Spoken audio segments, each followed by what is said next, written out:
Hello students, last lecture पे हम लोगों ने मोल के कुछ बेसिक टॉपिक्स समझे हुए थे हमने कि मोल्स होते क्या हैं। आज उसके आगे बढ़ाते हुए हम लोग मोल्स के ऊपर कुछ क्वेश्चंस हैं, न्यूमेरिकल्स हैं, प्रॉब्लम्स हैं जो एग्जाम्स में आपके फ्रिक्वेंटली एवरी ईयर लगभग नीट में पूछे ही जाते हैं। तो उस पर हम लोग आज कुछ न्यूमेरिकल्स और प्रॉब्लम सॉल्व करेंगे कि हमारा न्यूमेरिकल सॉल्व करने का अप्रोच क्या होना चाहिए, किस तरीके से हम लोग न्यूमेरिकल्स को समझ सकते हैं कि पूछा क्या गया है या कब हमको मोल का कौन सा फार्मूला यूज करना है। ठीक है, चलिए आज हम लोग क्वेश्चन स्टार्ट करेंगे यहाँ पे। तो पहला क्वेश्चन जैसे कि हम लोग करते हैं, find out number of molecules. Find out number of molecules of nitrogen and oxygen. अब एक बात आप यहाँ ध्यान रखिएगा कि जब हमने पूछा गया है क्वेश्चन में number of molecules nitrogen and oxygen का, तो nitrogen in N2 form and oxygen in O2 form. Okay, तो find out number of molecules of nitrogen and oxygen in a breath. Breath means सांस, in which a person inhales, in which a person inhales 224 ml, in which a person inhales 224 ml air at STP। ठीक है, तो यहाँ पे question में ये बोला गया है कि एक पर्सन है जो कि वन ब्रीथ में 224 ml एयर को इनहेल करता है और उस 224 ml में हमें नंबर ऑफ मॉलिक्यूल्स काउंट करने हैं नाइट्रोजन के एंड ऑक्सीजन के। ठीक है, और साथ साथ क्वेश्चन में एक हिंट दिया गया है, वो हिंट हमारे पास ये है कि in air nitrogen and oxygen, in air nitrogen and oxygen are 70% and 21% by volume respectively। ठीक है, तो ये हमारे पास ओवरऑल क्वेश्चन है, इसको यहाँ पे हम लोग सॉल्व करेंगे। अब देखिए क्वेश्चन में पहले आप समझ लीजिए कि बोला क्या जाता है। पहली चीज़ सबसे इंपॉर्टेंट होती है क्वेश्चन को पिक करना कि कैसे हम लोग क्वेश्चन में समझते हैं पूछा क्या गया है और किस तरीके से कौन सा फार्मूला हम लोग फिर आगे यूज करेंगे। तो क्वेश्चन में ये कहा गया है कि एक पर्सन है जो कि एक ब्रीथ में 224 ml एयर को इनहेल करता है और उस इनहेल एयर में हमको number of molecules of nitrogen and oxygen, इन दोनों मॉलिक्यूल्स के नंबर काउंट करने हैं। ठीक है, चलिए साथ साथ क्वेश्चन में ये हिंट दिया गया है कि नाइट्रोजन और ऑक्सीजन का जो कि वॉल्यूम परसेंटेज दिया गया है एयर में वो कितना है 70% एंड 21%। सबसे पहला काम कि क्वेश्चन में एयर एसटीपी पे दिया गया है, चलिए हम लोग ये फार्मूला तो यूज कर सकते हैं कि वॉल्यूम जो दिया गया है वो किस पे दिया गया है, हमको एसटीपी पे दिया गया है। ठीक है, तो पहला काम कि 224 ml एयर में काउंट कर लेते हैं, हम लोग दोनों को एक साथ करते हैं कि 224 ml एयर में हमारे पास नाइट्रोजन भी है साथ साथ ऑक्सीजन भी है। तो 224 का 70% इंटू 70 डिवाइड बाई 100, इतना ml हमारे पास क्या है, नाइट्रोजन है। कहा गया है 70% क्या है, नाइट्रोजन बाई वॉल्यूम, तो वॉल्यूम का 70% हम लोगों ने क्या काउंट किया, नाइट्रोजन। ये क्वेश्चन में दिया गया है, बस हमने क्या किया है, वैल्यू पुट कर दिया यहाँ पर। ऑक्सीजन अगर कैलकुलेट करेंगे तो 224 का 21% हमारे पास क्या है, ऑक्सीजन है। ये रहा ऑक्सीजन। तो चलिए हमको नाइट्रोजन पता चल गया, साथ साथ क्या पता चल गया, ऑक्सीजन का दोनों का सेपरेट वॉल्यूम 224 ml में होता कितना है। नेक्स्ट पॉइंट हमारे पास, अगर हमें वॉल्यूम पता है किस पे, एसटीपी पे, और हमें नंबर ऑफ मॉलिक्यूल्स कैलकुलेट करने हैं तो ये रहा हमारे पास formula, number of particles divide by Avogadro number, जिसकी वैल्यू को आपको पता होती है लगभग 6.023 इंटू 10 to the power 23, ये वैल्यू होती है। और अगर हमें नंबर ऑफ मॉलिक्यूल्स निकालने हैं और वॉल्यूम दिया गया है गैस का एसटीपी पर, तो नंबर ऑफ पार्टिकल्स को या नंबर ऑफ मॉलिक्यूल्स को कन्वर्ट इन वॉल्यूम में करने के लिए ये हमारे पास फार्मूला है, डायरेक्ट हम लोग पुट कर देंगे जिससे हमको क्या मिल जाएगा आंसर। चलिए देखते हैं कैसे। वॉल्यूम हमें पता चल गया, तो वॉल्यूम की वैल्यू रख सकते हैं वॉल्यूम ऑफ नाइट्रोजन गैस या volume of oxygen gas at STP and divide by 22.4 litre. Find क्या करना है, नंबर ऑफ मॉलिक्यूल्स। चलिए नंबर ऑफ मॉलिक्यूल्स हमने मान लिए n है हमारे पास, और डायरेक्ट na में हम लोग वैल्यू रख देते हैं n divide by na equal to volume 224 into 70 divide by 100 और इंटू 22.4 लीटर। तो डायरेक्ट यहाँ पे हम लोग रख दिए 22.4। यही काम हम अपना ऑक्सीजन के साथ भी कर सकते हैं। Number of oxygen molecules divide by Avogadro number equal to volume of oxygen 224 into 21 divide by 100 and into 22.4 litre. तो इस तरीके से डायरेक्ट यहाँ पे हम लोग कैलकुलेट करेंगे और हमें क्या मिल जाएगा आंसर। चलिए देख लेते हैं। n equal to direct na के फॉर्म में हम लोग आंसर निकाल ले रहे हैं, और कैलकुलेट करना चाहें तो na की आप वैल्यू पुट करके पूरा कैलकुलेट कर सकते हैं यहाँ से।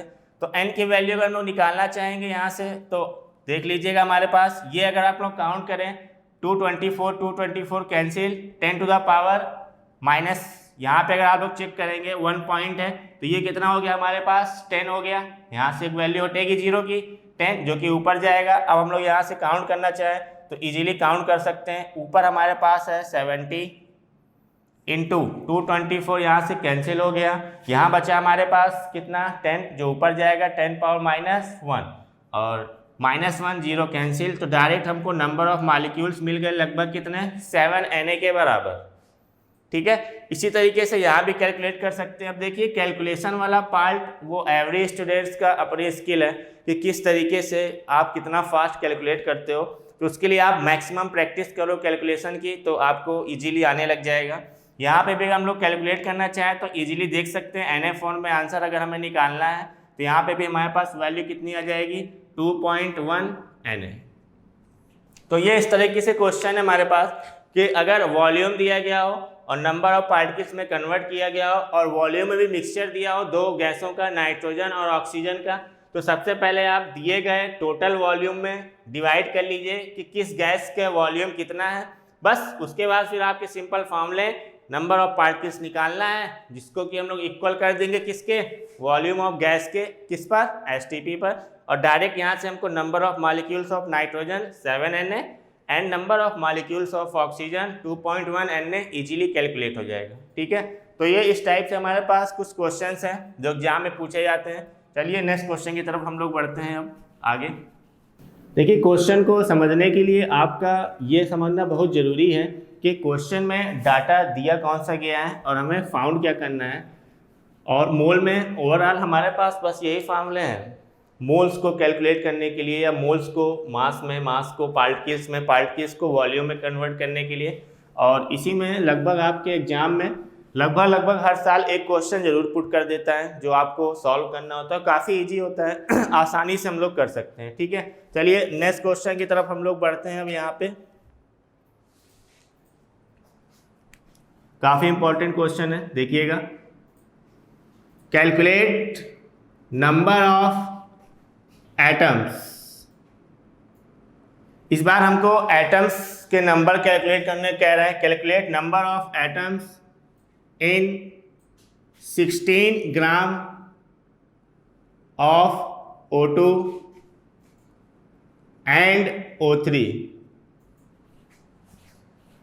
रेस्पेक्टिवली। अब ध्यान दीजिएगा O2 और O3 अगर हम लोग चेक करें तो यहाँ पे नंबर ऑफ एटम्स 1 से ज़्यादा, यानी ये हमको क्या दिए गए मॉलिक्यूल्स दिए गए। 1 मॉलिक्यूल ऑफ O2 में 2 एटम है ऑक्सीजन के, 1 मॉलिक्यूल ऑफ O3 यानी ओजोन में 3 एटम है ऑक्सीजन के। ठीक है, तो बट हमको पूछा क्या गया है 16 ग्राम में, 16 gram of O2 and 16 gram of O3 में नंबर ऑफ एटम्स हमको काउंट करने हैं। चलिए आगे हम लोग क्वेश्चन बढ़ाते हैं।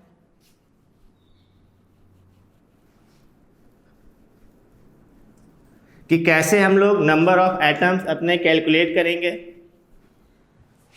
कंफ्यूज ना हो तो आप चाहें तो यहाँ ऐसे भी लिख सकते हैं कि 16 gram of O2 and 16 gram of O3, 16 gram of O2 and 16 gram of O3 respectively. ठीक है, चलिए देखते हैं। अब पहली कंडीशन ये क्वेश्चन में पूछा गया एटम्स है, बट जो दिया गया है डाटा वो किस फॉर्म में दिया गया, मॉलिक्यूल। तो सबसे पहला काम हमें करना ये है कि 16 ग्राम O2 या 16 ग्राम O2 16 ग्राम O3 में नंबर ऑफ मॉलिक्यूल्स कितने होंगे। अगर हम लोग नंबर ऑफ मॉलिक्यूल्स कैलकुलेट कर लिए तो हमें साफ साफ पता है कि एक मॉलिक्यूल में 2 एटम है और एक मॉलिक्यूल ऑफ O3 में 3 एटम है। ठीक है, चलिए सॉल्व करते हैं हम लोग। सबसे पहले हम लोग निकालते हैं अपना आंसर नंबर ऑफ एटम्स। तो ये फॉर्मूला इजीली मास का ये दिया हुआ 16 ग्राम, ये रहा मास। निकालना क्या है, number of molecules. Number of atoms नहीं रखेंगे हम लोग, क्यों? क्योंकि दिया गया नंबर ऑफ एटम्स नहीं है, दिया क्या गया है, वेट किसका दिया गया है, मॉलिक्यूल्स का दिया गया है। ठीक है, चलिए रखते हैं यहाँ पे कि सबसे पहले हम लोग रखेंगे यहाँ पे अपना weight divide by molecular weight equal to number of molecules and divide by Na। ये हम लोग डायरेक्ट यहाँ लिख लेते हैं ताकि कोई कंफ्यूजन ना रह जाए। Number of molecules and divide by Na, direct Na form में हम लोग आंसर निकाल लेंगे अपना। वेट हमको दिया गया, चलिए पहले ऑक्सीजन के लिए निकाल ले रहे हैं।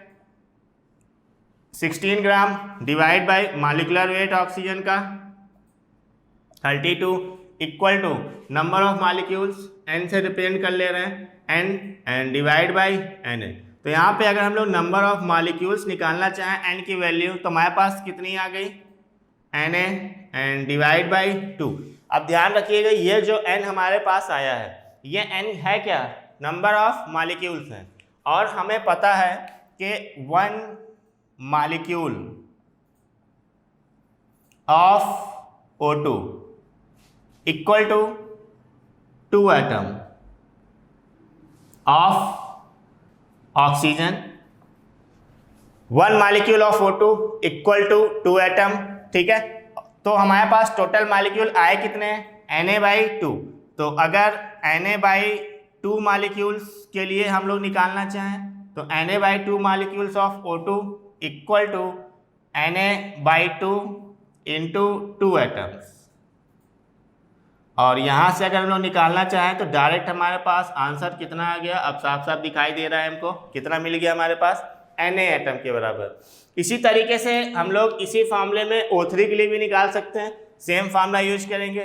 बताइए O3 के लिए, आप लोग बताइए O3 के लिए कितना वेट दिया गया, 16। तो डायरेक्ट हम लोग वेट रख दे रहे हैं 16। ठीक है, चलिए 16 डिवाइड बाई, अब O3 के लिए याद रखिएगा O2 के लिए तो मॉलिक्यूलर वेट 32 है क्योंकि 2 एटम है ऑक्सीजन के, बट O3 के लिए हमारे पास कितने हैं, 3 एटम है।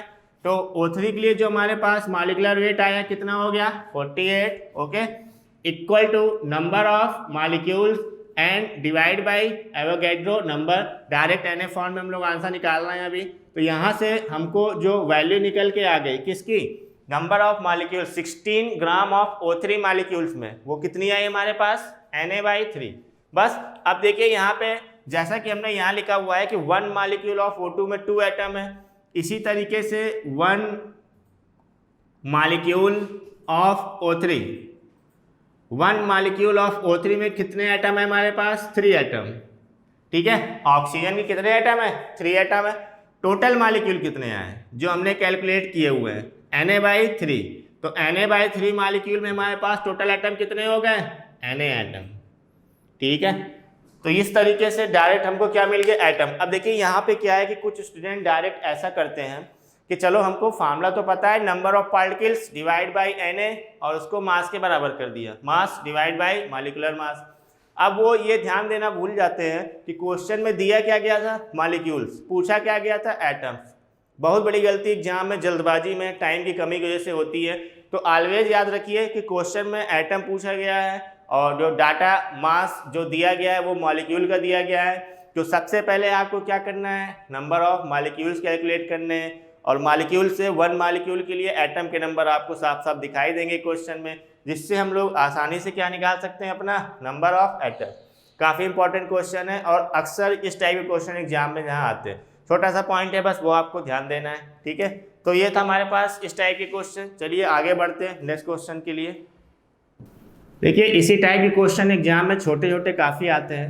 आपका नीट एक ऑप्शनल पेपर होता है जिसमें 180 मिनट में 180 क्वेश्चन सॉल्व करने होते हैं। तो आपको कभी भी कोई इतना बड़ा क्वेश्चन एग्जाम में नहीं देगा कि जिसमें आपको एक पन्ना सिर्फ कैलकुलेशन या सॉल्व करने या फॉर्मूले में लग जाए। छोटे छोटे से पॉइंट होते हैं जो आपको पकड़ने होते हैं। अब ये आपके क्वेश्चंस हैं, आप प्रैक्टिस जितना करोगे उतनी आसानी से आप कैलकुलेट कर लोगे, मुँह जवानी आपसे निकल जाएंगे क्वेश्चन, ठीक है। इसी तरीके से इसी पे बेस्ड फॉर्मूले पे कुछ और क्वेश्चन हम लोग करते हैं।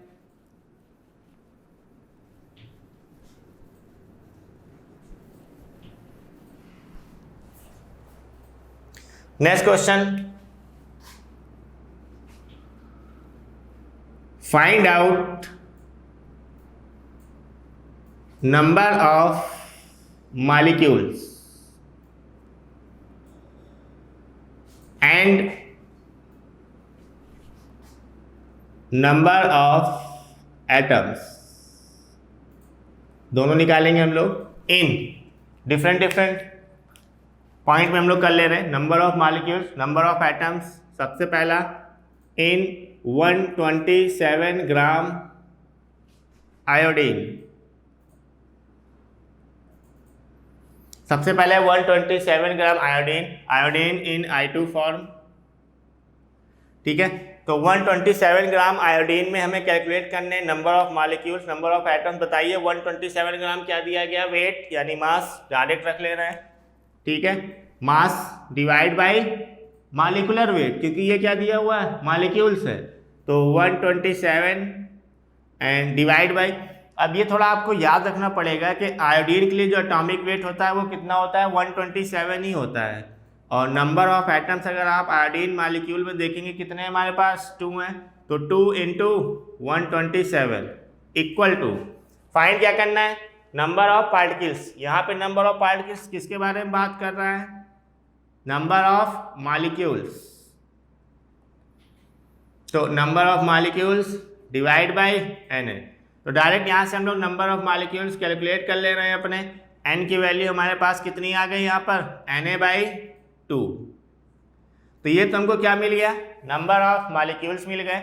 नंबर ऑफ एटम्स काउंट करने हो तो बस डायरेक्ट आप चेक कर लीजिए, 1 molecule of I2 equal to कितने एटम, 2 एटम। तो हमने मॉलिक्यूल के नंबर कितने निकाले अपने पास, Na/2। तो Na/2 मॉलिक्यूल्स के पास कितने एटम, 2 से 2 कैंसिल, कितने आ गए हमारे पास, Na एटम, ठीक। तो ये कुछ क्वेश्चंस हैं जो आप प्रैक्टिस में आराम से इजीली कर सकते हैं, ठीक है। नेक्स्ट क्वेश्चन हम लोग देख रहे हैं, ध्यान दीजिएगा। 7 gram of nitrogen in N2 form. 7 gram of nitrogen. अगर क्वेश्चन में आपको ये ना दिया जाए, direct spelling wise theoretical wise दिया जा रहा है N2O2, तो वो नेचुरली जो पाया जा रहा है nitrogen in gaseous form, molecular form N2 form में पाया जा रहा है, oxygen gaseous form, molecular form O2 form में पाया जा रहा है। तो चलिए 7 ग्राम ऑफ नाइट्रोजन है, 7 ग्राम ऑफ नाइट्रोजन को सॉल्व करें तो मास कितना दिया गया है हमको यहाँ पर, 7 ग्राम डिवाइड बाई नाइट्रोजन के लिए 1 एटम का कितना होता है, 14, दिए कितने का है, 2, 1 मॉलिक्यूल 2 एटम, तो मॉलिकुलर वेट कितना हो गया, 28 equal to number of molecules, मान लिया n, and divide by Na। यहाँ से डायरेक्ट n की वैल्यू हम लोग काउंट कर ले रहे हैं, 7, 28 कितना हो गया, Na/4। तो हमको यहाँ पे क्या मिल गया, नंबर ऑफ मॉलिक्यूल्स मिल गए। नंबर ऑफ एटम्स निकालने के लिए सिंपल, 1 मॉलिक्यूल इक्वल टू कितने एटम है हमारे पास, 2 एटम। तो नंबर ऑफ मॉलिक्यूल्स कितने आ गए हमारे पास, Na/4। तो Na/4 molecule means Na/4 into 2। तो एटम के नंबर यहाँ पे हमको कितने मिल जाएंगे, Na/2 एटम। तो इस तरीके से ये कुछ क्वेश्चंस हैं जो डायरेक्ट आपको नंबर ऑफ मॉलिक्यूल्स। अब बस छोटी सी चीज़ जो आपको ध्यान रखनी है नंबर ऑफ मॉलिक्यूल्स और नंबर ऑफ एटम्स को कैलकुलेट करने के लिए कि कभी भी क्वेश्चन में आप हमेशा ये देखिए कि दिया क्या गया है, नंबर ऑफ मॉलिक्यूल्स दिया गया है या नंबर ऑफ एटम्स दिए गए हैं, मास किसका दिया गया है। तो इस तरीके से हम लोग क्वेश्चन आगे बढ़ाते हैं अपने।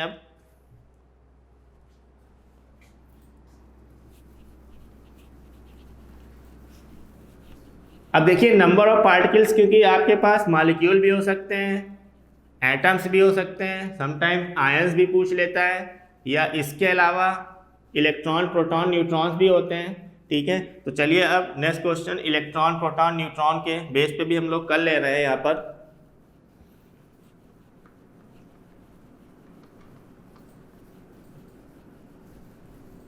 तो जैसे कि नेक्स्ट क्वेश्चन है हमारे पास,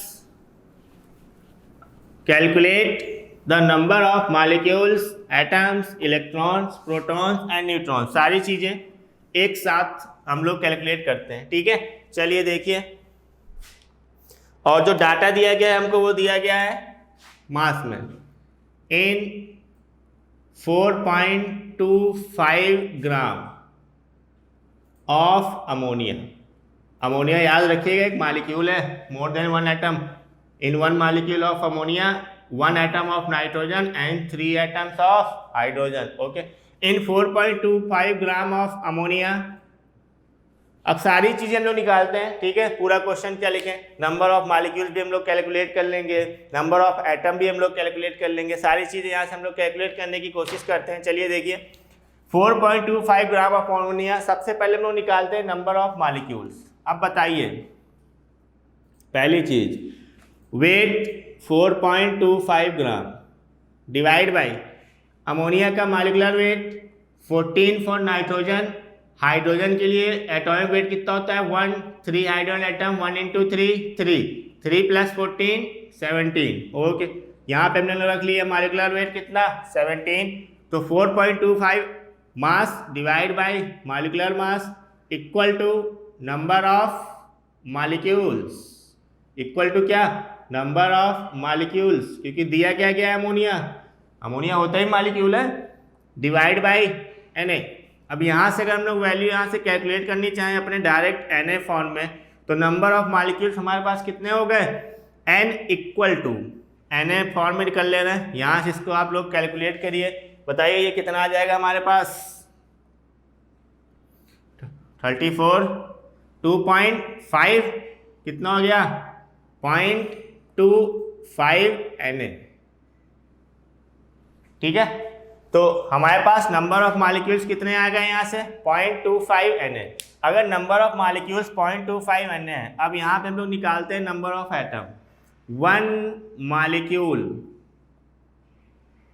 ऑफ अमोनिया,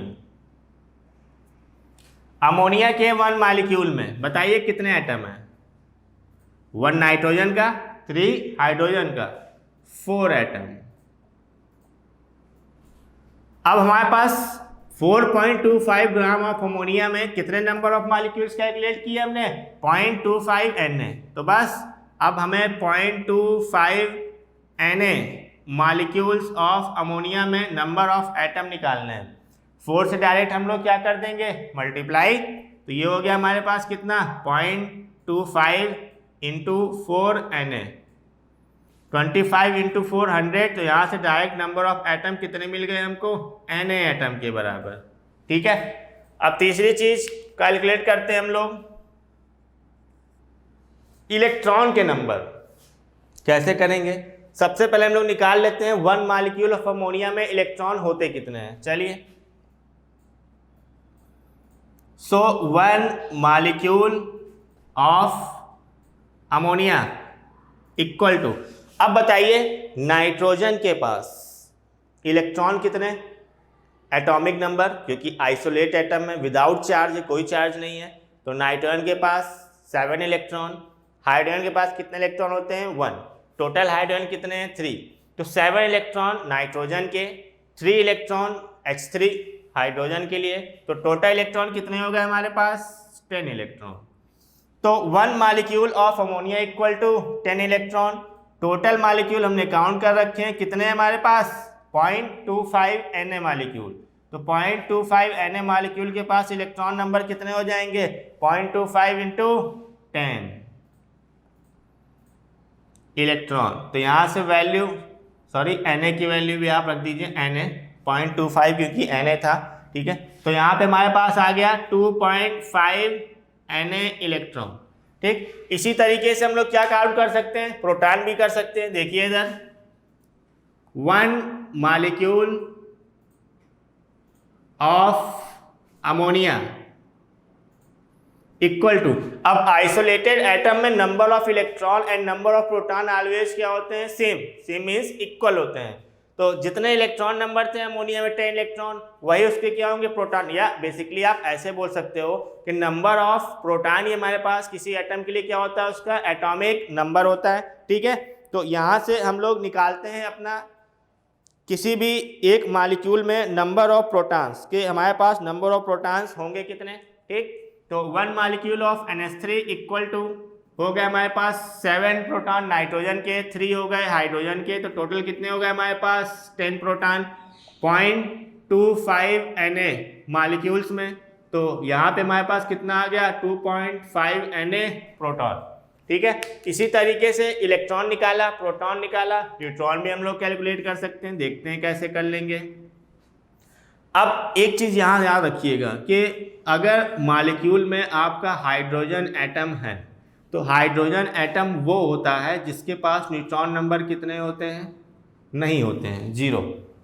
हाइड्रोजन के पास केवल 1 प्रोटॉन होता है और 1 क्या होता है? इलेक्ट्रॉन। कोई भी न्यूट्रॉन नंबर हमारे पास नहीं होते। तो इसका मतलब अगर हम लोग नाइट्रोजन में कैलकुलेट करना चाहें तो नाइट्रोजन के पास न्यूट्रॉन कितने होते हैं? अगर हम यहाँ कैलकुलेट करना चाहें, यहाँ देख लीजिए 7 नाइट्रोजन 14, 7 एटॉमिक नंबर है, 14 क्या है? मास नंबर है।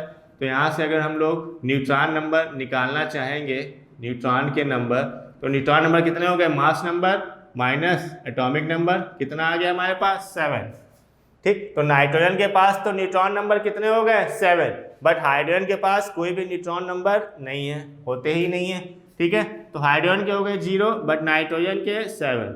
चलिए 7 neutron and total molecule 0.25 Na। तो 0.25 Na molecules of ammonia equal to 0.25 into 7 Na। तो यहाँ से अगर हम लोग कैलकुलेट करना चाहें 25 इंटू 7 कितना हो गया हमारे पास? ये 1.75 Na। तो ये टोटल नंबर ऑफ हमको क्या मिल गए? यहाँ पर न्यूट्रॉन मिल गए। तो 1 molecule of ammonia 7 neutron, 0.25 Na of ammonia molecules 1.75 Na। तो इस तरीके से क्वेश्चन में आपको कुछ भी दिया हो, नंबर ऑफ पार्टिकल्स हम लोग किसी भी तरीके से काउंट कर सकते हैं। मॉलिक्यूल दिया तो नंबर ऑफ मॉलिक्यूल्स निकाल सकते हैं, एटम्स निकाल सकते हैं, इलेक्ट्रॉन्स निकाल सकते हैं, प्रोटॉन्स निकाल सकते हैं, साथ साथ न्यूट्रॉन्स निकाल सकते हैं, ठीक है। चलिए नेक्स्ट क्वेश्चन की तरफ हम लोग बढ़ते हैं अपने। अब देखिए एक क्वेश्चन वॉल्यूम पे बेस्ड आता है और ये क्वेश्चन अक्सर आपके एग्जाम में पूछा भी गया है और बार बार रिपीट भी होता है, और वो है वाटर के रेस्पेक्ट में। तो कैसे समझेंगे वाटर के रेस्पेक्ट में क्या है क्वेश्चन वॉल्यूम से रिलेटेड? तो देखिए यहाँ पे हम क्वेश्चन के बारे में आपको बताते हैं, समझिएगा क्वेश्चन के बारे में कहा क्या गया है और क्वेश्चन के बारे में पूछा क्या जा रहा है हमारे पास। देखिए, calculate volume of 1 molecule of water. Calculate volume of 1 molecule of water. ध्यान दीजिएगा, वॉल्यूम पूछा गया है 1 मॉलिक्यूल का वाटर पर और एट STP, ठीक है। या STP अगर ना भी दिया गया हो हमको वॉल्यूम, तो भी STP हम लोग मान के चलते हैं कि स्टैंडर्ड टेम्परेचर प्रेशर लिया जा रहा होगा। ना भी दिया हो तो भी आप क्वेश्चन मान के चलो STP ही है। चलिए देखते हैं, calculate volume of 1 molecule of water. हमें वॉल्यूम निकालना है। अब कंडीशन ये है कि क्या हम लोग वॉल्यूम निकालने के लिए ये फॉर्मूला यूज कर सकते हैं? नहीं कर सकते। क्यों? क्योंकि वाटर यहाँ पे आपको ये नहीं बताया गया कि गैसियस फॉर्म मतलब वेपर फॉर्म में है या लिक्विड। अगर कुछ बोला नहीं जा रहा तो इसका मतलब वाटर अगर चेक करें नेचुरली कैसा होता है, रूम टेम्परेचर पर लिक्विड फॉर्म में। अगर यहाँ पे वाटर लिक्विड फॉर्म में है और हमने अगर ये फॉर्मूला यूज कर दिया वॉल्यूम काउंट करने के लिए तो आपका आंसर क्या हो जाएगा, गलत।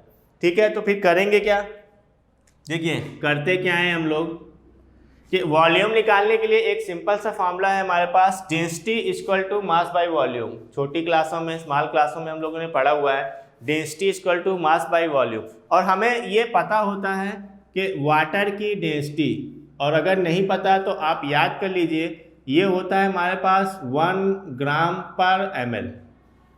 वाटर की जो डेंसिटी है वो होती है 1 ग्राम पर ml के बराबर। ठीक है, चलिए अब अगर हमें डेंसिटी पता है and density equal to mass by volume, but हमें मास नहीं पता, क्या करें, चलिए देखते हैं। मास निकालने के लिए सिंपल तरीका है हमारे पास कि weight divide by molecular weight of water 18 equal to number of molecules 1 and divide by Avogadro number. तो यहाँ से हमको वेट निकल गया, कितना आ गया वेट हमारे पास, 18 डिवाइड बाय Na के बराबर। तो 1 मॉलिक्यूल का हमने क्या निकाल लिया, यहाँ पर वेट निकाल लिया। कैसे निकाला, ये रहा weight divide by molecular weight equal to number of particles. यहाँ नंबर ऑफ पार्टिकल्स क्या है, मॉलिक्यूल है, डायरेक्ट दिया गया है 1 molecule, and divide by Na या एवोगैड्रो नंबर। ठीक है, तो वेट या मास कितना आ गया हमारे पास, 18 डिवाइड बाय Na। चलिए आगे बढ़ते हैं। अब सिंपल सा फॉर्मूला यूज करना है, density equal to mass by volume. अगर हमको वॉल्यूम निकालने के लिए वाटर बोला जाता गैसियस फॉर्म या वेपर फॉर्म एट एसटीपी, तो डायरेक्ट हम लोग फॉर्मूला यूज कर सकते थे, volume of gas at STP निकालना है 22.4, नंबर ऑफ मॉलिक्यूल्स 1 दिए हैं, Na की वैल्यू डायरेक्ट कैलकुलेट कर लेते। बट अगर वाटर वेपर फॉर्म में नहीं दिया तो नेचुरली वो क्या है, लिक्विड है। तो लिक्विड फॉर्म में कैलकुलेट करने के लिए पहले हमने नंबर ऑफ मॉलिक्यूल से मास निकाला या वेट निकाला। अब उस मास या वेट को हम लोग डेंसिटी वाले फॉर्मूले में यूज कर लेते हैं। वाटर के लिए डेंसिटी याद रखनी है आपको, कितनी होती है, 1 इक्वल टू मास हमने कैलकुलेट कर लिया 18 by Na and into volume कितना आ गया हमारे पास, V। डायरेक्ट V की वैल्यू रखते हैं, V इक्वल टू मिल गया हमारे पास 18 डिवाइड बाई Na। ठीक, किस में, ml में, ml में ही है, ये डेंसिटी हमने ग्राम पर ml में रखी है ना, तो वॉल्यूम किस में मिली है हमको, ml में, लीटर में चेंज कर सकते हैं, या इसकी और वैल्यू भी हम लोग कैलकुलेट कर सकते हैं। आगे कैसे करेंगे, Na की वैल्यू रख दीजिए, पूरी वैल्यू कैलकुलेट हो जाएगी। ठीक, तो इस तरीके से हमारे पास क्वेश्चन बनते ही, बड़ा इंपॉर्टेंट क्वेश्चन है, काफ़ी इंपॉर्टेंट क्वेश्चन है जो अक्सर आपके एग्जाम में आता है। आप छोटा सा चीज़ अगर भूल गए, ध्यान में नहीं रहा एग्जाम में, तो यही गलती आप लोग करेंगे कि डायरेक्ट आप नंबर ऑफ मॉलिक्यूल्स और वॉल्यूम ऑफ गैस को इक्वल कर देंगे, नंबर ऑफ पार्टिकल्स और वॉल्यूम में कन्वर्ट करने के लिए फॉर्मूला यूज कर रहे हैं हम लोग। बट यहाँ ऐसा करना नहीं है, क्योंकि वाटर यहाँ हमको वेपर फॉर्म में ना देके किस फॉर्म में दिया गया है, लिक्विड फॉर्म में। ठीक, उसके लिए हम लोग क्या यूज करेंगे, density equal to mass by volume. Volume हमको तभी निकलेगा जब मास पता होगा। मास निकालने के लिए हमको क्या दिया गया है, नंबर ऑफ मॉलिक्यूल्स। ठीक है, इंपॉर्टेंट क्वेश्चन था आपके लिए। चलिए आगे बढ़ते हैं नेक्स्ट क्वेश्चन की तरफ। अब देखिए एसटीपी पर अगर हम लोग 1 mole water liquid and 1 mole water vapour, इन दोनों ही कंडीशन में अगर हम लोग वॉल्यूम निकालना चाहें तो कैसे निकालेंगे, देखिएगा। At STP volume of 1 mole water liquid. अब आप बताइए, क्या 1 मोल वाटर लिक्विड के लिए अगर हम लोग निकालना चाहते हैं क्या वॉल्यूम, तो क्या 1 मोल वाटर लिक्विड का वॉल्यूम 22.4 होगा? नहीं, हमने ये कहा था लास्ट लेक्चर पे कि किसी भी गैस अब कोई भी हो, ऑक्सीजन हो, नाइट्रोजन हो, CO2 हो, अमोनिया हो, मीथेन हो, कोई भी गैस हो, उस गैस के 1 मोल का जो वॉल्यूम होता है एट एसटीपी वो ऑलवेज क्या होता है, 22.4 लीटर। बट वॉल्यूम अगर आपको निकालना है लिक्विड के लिए तो नहीं, जो भी हमने तरीका पढ़ा वो आपको यहाँ पे सॉल्व करना पड़ेगा। क्या पढ़ा हुआ है हमने, ध्यान से देखिएगा, कितना आएगा volume of 1 mole of water. तो यहाँ से हमने रखा 1 मोल 1 इक्वल टू क्या निकालेंगे, मास m and divide by molecular मास 18। तो यहाँ से हमको मास या डायरेक्ट वेट कुछ भी रख सकते हैं, तो क्या मिल गया यहाँ पर हमको, वेट मिल गया। कितना वेट मिल गया, 18 ग्राम। बस अब यहाँ से रखिए हमने क्या, density equal to mass by volume. तो यहाँ से वॉल्यूम मिल गया हमको कितना, मास बाय डेंसिटी। मास 1 मोल के लिए 18 डिवाइड बाय 1, यानी कितना आ गया हमारे पास, 18 ml। तो 1 मोल वाटर लिक्विड का जो वॉल्यूम हमने काउंट किया एसटीपी पर, वो कितना आ गया हमारे पास, 18 ml।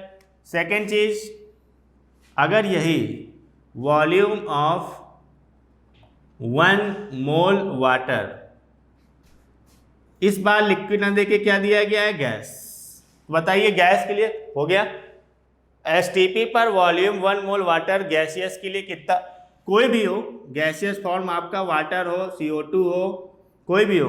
अब देखिए कितना बड़ा डिफरेंस है, सिर्फ आपके फिजिकल स्टेट चेंज हो जाने पर।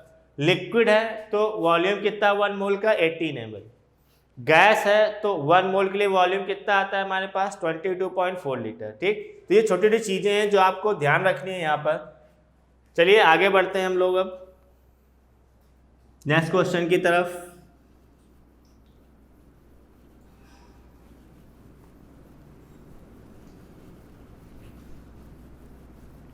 अब देखिए इसी में एक क्वेश्चन हमारे पास इस टाइप से बन जाता है कि अगर हम लोग निकालना चाह रहे हैं नंबर ऑफ वही electron, proton, neutron, but water in liquid form का, तो हम लोग कैसे निकालेंगे। ठीक है, चलिए नेक्स्ट क्वेश्चन जैसे लिखते हैं हम आपके लिए कि कैलकुलेट द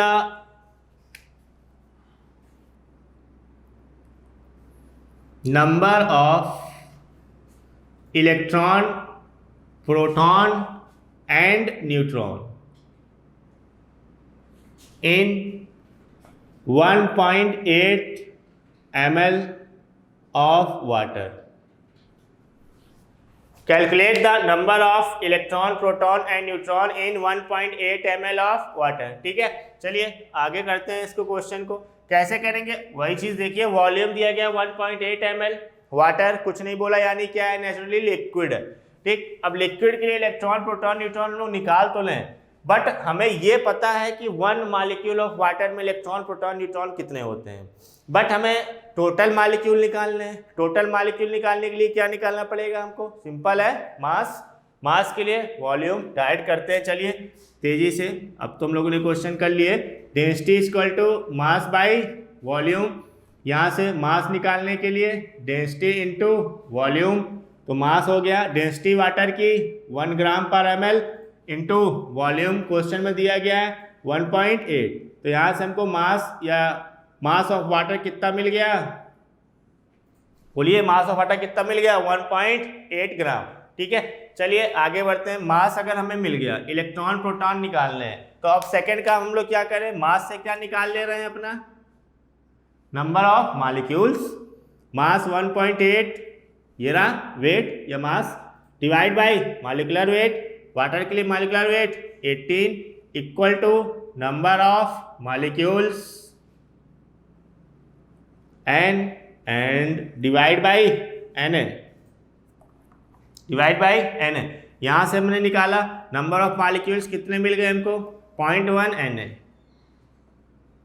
तो नंबर ऑफ मॉलिक्यूल्स हमारे पास कितने हो गए, 0.1 Na के बराबर।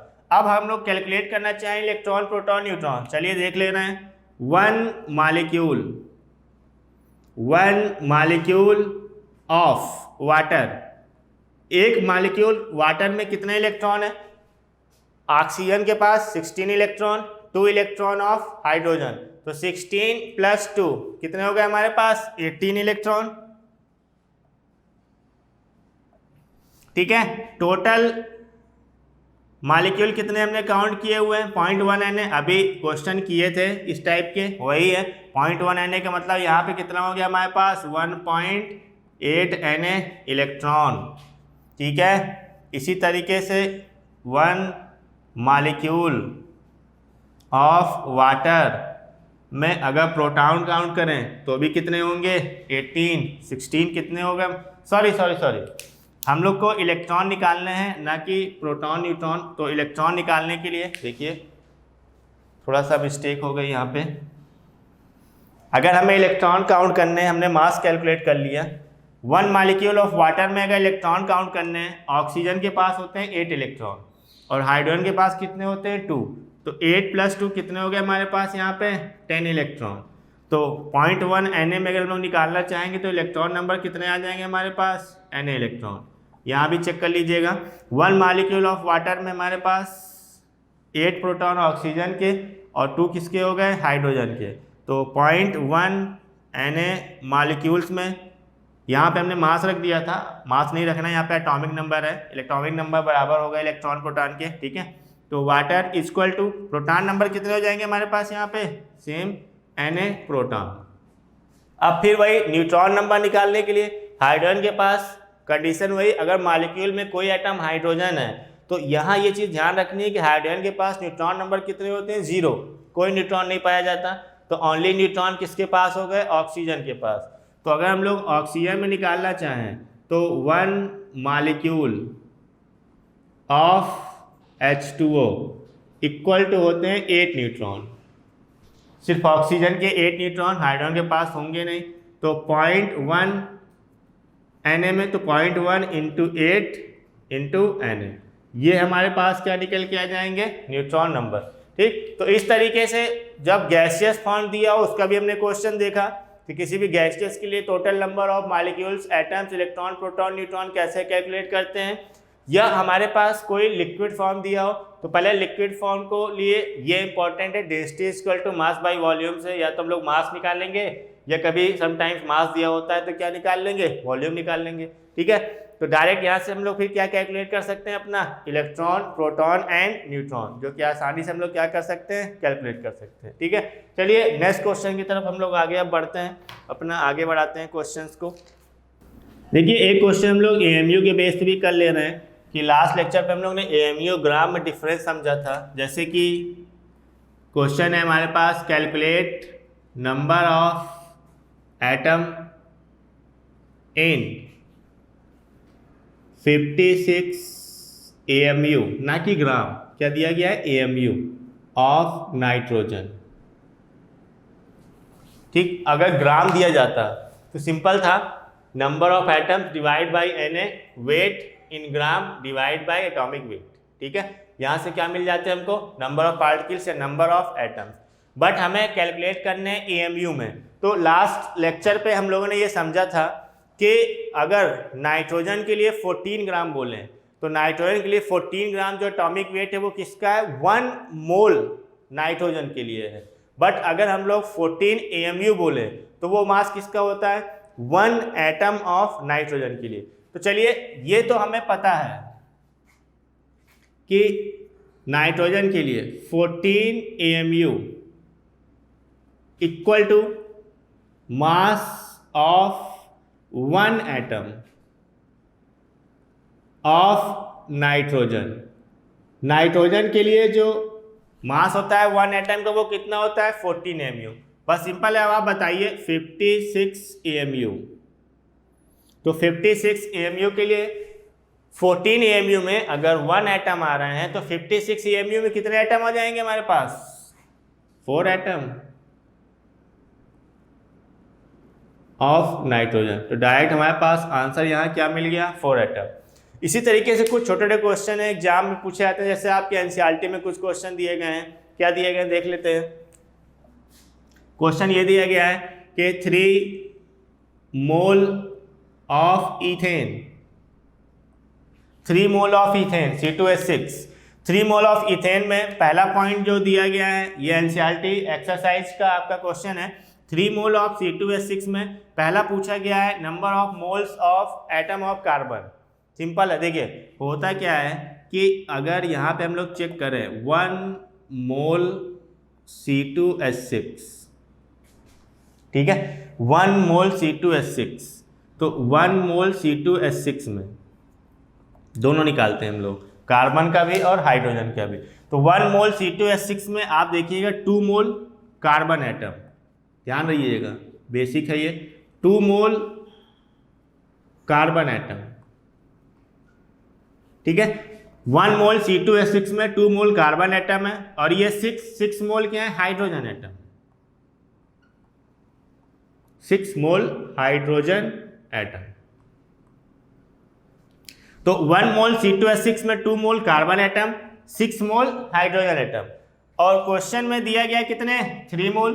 करना क्या है, कुछ नहीं करना है, 3 मोल C2H6 में अगर 1 मोल में 2 मोल कार्बन एटम है तो 3 मोल में कितने हो जाएंगे, 6 मोल कार्बन एटम।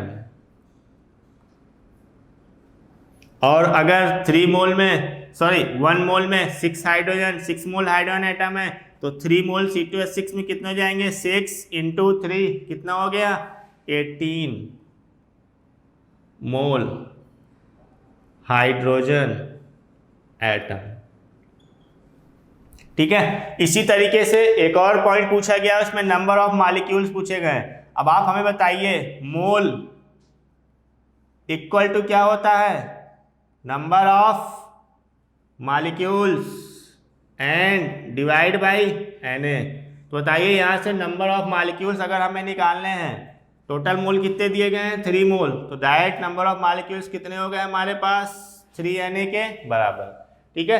तो इस तरीके से ये हमारे पास कुछ क्वेश्चंस हैं मोल से जो कि आपके पूछे जाते हैं एग्जाम में। इसी तरीके से सिंपल क्वेश्चन पूछे गए हैं आपको कि find out maximum number of atoms, 4 option आपको दे देगा। आप सब में सिंपल 3 फार्मूले यूज करने होते हैं और आसानी से हम लोग क्वेश्चन अपने क्या कर सकते हैं, कैलकुलेट कर सकते हैं। बस अब एक काम करना है आपको कि अपनी अपनी बुक्स जो भी हैं उठाइए, सीट जो है जो कोचिंग से आपको मिली है वो उठाइए। ठीक, या तो आप सबसे अच्छा काम जो लास्ट ईयर पेपर जो हुए हैं उनके जो क्वेश्चंस हैं वो आप पहले कीजिए, वो सबसे इम्पॉर्टेंट है। अगर आपसे वो हो रहे हैं इसका मतलब कि आपसे आने वाले फ्यूचर में भी क्वेश्चन क्या हैं, हो जाएंगे। ठीक, तो ये था हमारे पास आज का टॉपिक। ठीक है, मोल से रिलेटेड जो भी चीज़ें हमारे पास, आगे क्वेश्चन आप अपने बढ़ाइए और सॉल्व कीजिए। ठीक है, तो आज के लिए थैंक यू वेरी मच।